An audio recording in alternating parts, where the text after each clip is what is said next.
So when people talk about black and white thinking, and we think of an alternative to black and white thinking, we'll often think in terms of nuance and, there are really shades of grey. And that's certainly true. But there's another way I'd like you to think about an alternative to black and white thinking. And a really good visual metaphor for this is the yin-yang symbol. Now, I'm sure you've all seen this. It's that symbol that it looks like a circle. And one half of it is white. It's kind of got a wavy sort of pattern to it, but one part of it is white and the other half of it is black. But in the white bit, in the white half of the yin-yang symbol, there is a little black blob. And within the black part of the symbol, within that black half, it's not just black, but there's a little white blob. And as a visual metaphor, it's really appropriate to what I want to talk about today, because what that visual symbol is basically saying to us is that even in the half that's white, there's a little blob of the opposite in there. It's not just that it's all white and then the other half is all black, but in the white part there is also some black, and in the black part there is also some white. That within any story, if you like, there is always the presence of the opposite. And so I want to use that visual metaphor because hopefully that's something that would be very easily kept in mind by you throughout your life, to look for that opposite, to look for that exception. And that exception can come in a number of forms. So I don't know, maybe you've picked up a belief system, maybe from childhood, maybe from later, where you'll have a certain belief about yourself or about how other people view you. Maybe you'll think something like, nobody treats me importantly. And that might be a belief that you, for very good reason, might have decided a long, long time ago. And yet it's getting in your way now. And so what that yin-yang symbol allows us to do is say, okay, I can have that belief that nobody treats me with any importance. But if that's the kind of white half of the circle, there'll be a black blob in there. There'll be the opposite also contained. And so it reminds us to ask the question, so tell me about a time when I have been treated with some importance. Because that's what the yin-yang symbol teaches us, that within anything, there is also contained its absolute opposite. And so if we do believe, well, nobody treats me with importance, within that truth as we see it, if we look, we'll also find evidence of the absolute opposite, where somebody actually has treated us with some importance, even to some extent. And it's true as well in terms of our behaviours. So we might say to ourselves, I never stop worrying. And yet the yin-yang symbol again teaches us that the opposite of that must also coexist. That there's going to be times where in actual fact that worry does switch off. Certain moments where maybe our minds are so distracted by something wonderful that we're doing, or something engrossing that we're doing, whether it's cooking or whether we're binge watching a really compelling TV series, or whether we're in the midst of a creative process, or whatever it happens to be, or we're focused on another person in some way, that in those moments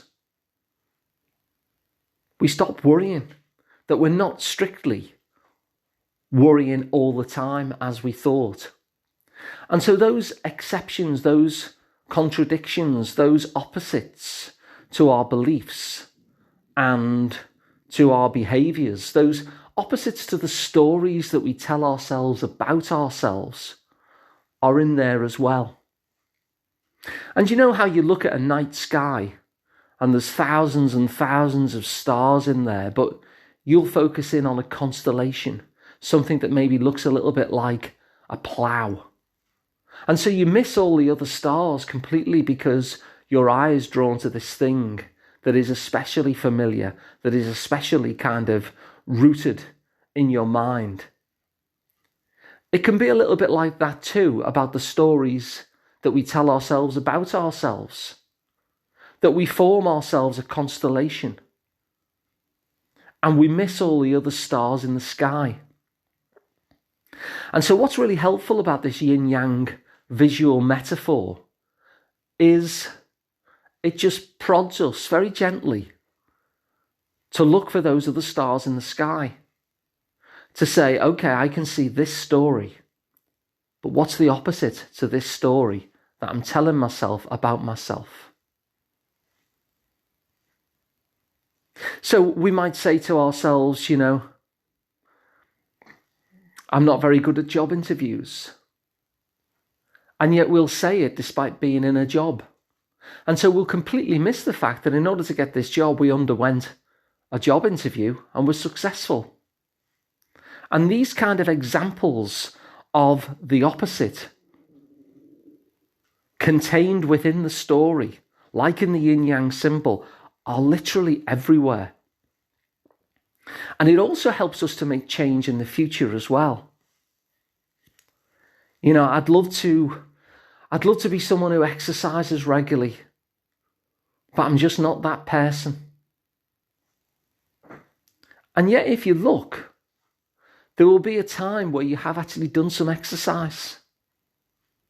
It might not be regularly, but maybe it was. Maybe you did exercise regularly for 6 days and then stopped. And so that's the blob of the opposite within the yin-yang. If you're in the white, that's the blob of black that says, hang on, you actually have exercised regularly. And it was for 6 days maybe, and that's why it's only a blob at the moment rather than the whole thing. But how on earth did you do that? Tell me about that. What happened that made those 6 days happen? And so these exceptions are very, very important because it thickens the story of ourselves, about ourselves, into something which is actually much more true. Because then we become the person who can never exercise regularly, but who has exercised regularly. And so presumably could again. It's just a case of making it last longer. The person who views ourselves as not important to other people, but where we have some evidence that other people have really treated us with importance sometimes too. And so I really like this visual metaphor because we can hold that in our minds at any time to see that split in the yin-yang between the black and the white, and know that whichever half of the yin-yang that you're looking at, its opposite is contained within it. And so whichever story that we're telling ourselves about ourselves, the opposite is also contained within that too. And what that helps us to do is to just get a foothold about this alternative story of us, about the person who is able to stop worrying, about the person who does pass job interviews, about the person who can exercise regularly, about the person who is treated with importance by people, as well as the other stuff. And so it thickens our story into something which is truer, which is much more multifaceted. And in that gives us a foothold to the new story that we'd like to create about ourselves, to the new belief system that would actually serve us rather than get in our way, to the new behaviours that would get us to the life that we truly want. And so I want you to just hold that image in your mind of the yin-yang symbol in terms of what it truly means. That there is no black and white. What there is instead is black with exceptions of white. That there is white with exceptions of black.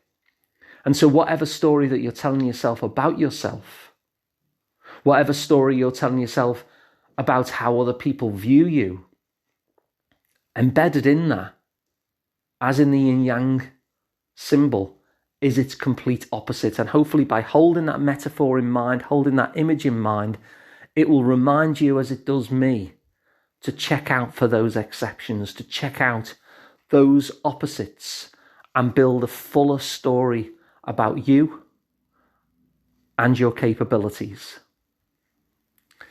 So if you like this idea, please spread it around so other people can get the benefit of this metaphor as well. You can subscribe for free to the podcast wherever you get them. You can check out sliceoftherapy.com if you prefer to watch them as a video.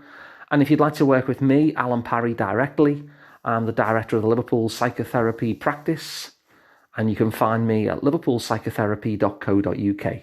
So thanks for listening, and I'll be back tomorrow.